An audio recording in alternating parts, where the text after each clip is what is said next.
COVID, eh? The challenges it's brought to all of us, the restructured lives, the isolation, the apparent lack of hair cutting. For many in our city, though, the challenges have been really almost overwhelming. And they were there before, but now there's no job, there's no place to live, there's no way to get clothes for your kids. The latest lockdown was especially hard on people who are struggling with at or near the poverty level, and also for some seniors. One gentleman we met, Russell, had been in a temporary shelter, and during that time he was beaten up so badly that he was hospitalized, and while he was in the hospital they threw out all his clothes. Another family we met told us that their teenage son, who's 17, he didn't leave home once all winter just because he didn't have a coat. I got a call one time from a grandmother just at the last lockdown, absolutely in a panic. How was she going to get clothes for the 1-year-old grandchildren she was in charge of? She had no credit card. She has no car to go and get curbside pickup. Every store that she went to, clothes are non-essential, and she wasn't able to buy clothes, she wasn't able to go to a thrift store and get clothes, and no agencies were handing out clothes at all. Temple traditionally hosts 3 clothing drives a year.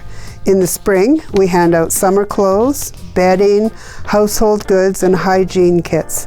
In August, we hand out winter clothes and backpacks with school supplies for kids going back to school. In October, we hand out winter coats and boots and accessories. Preparing for the clothing drive happens all year long. Your donations are sorted into sizes and seasons and categories every week by a dedicated team of superheroes at our warehouse. Due to COVID, we have not been able to hold the clothing drive, but we have processed many donations and have had to expand our storage areas. We now have a garage filled with everything we need for our August clothing drive and for our winter coat event. Temple has now opened up a room called the Room of Requirement for people in need. They can book an appointment to come and get clothes and shoes and household items. Agencies like the Inn of the Good Shepherd and some shelters are handing out little flyers that explain how to connect with us and get their urgent needs met. In order to meet the needs during a time where we couldn't actually hold clothing drives, we've been working with different agencies to help people. We've actually provided clothes for people who had a fire. That boy who couldn't go out all winter, he got a brand new Columbia coat. Not only him, but his brother and his sister and his mom too. That man that was in the hospital, he was able to replenish all his clothes. And the grandma, she got clothes for her grandkids, and the joy on her face as she said to us, "Wow, now we are set for the summer." So how can you help?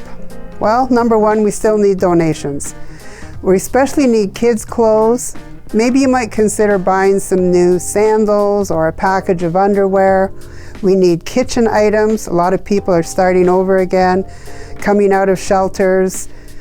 The other thing we really need is finances. The backpacks that we put together, and we put together 350 of them, we need to buy all the supplies that go into that.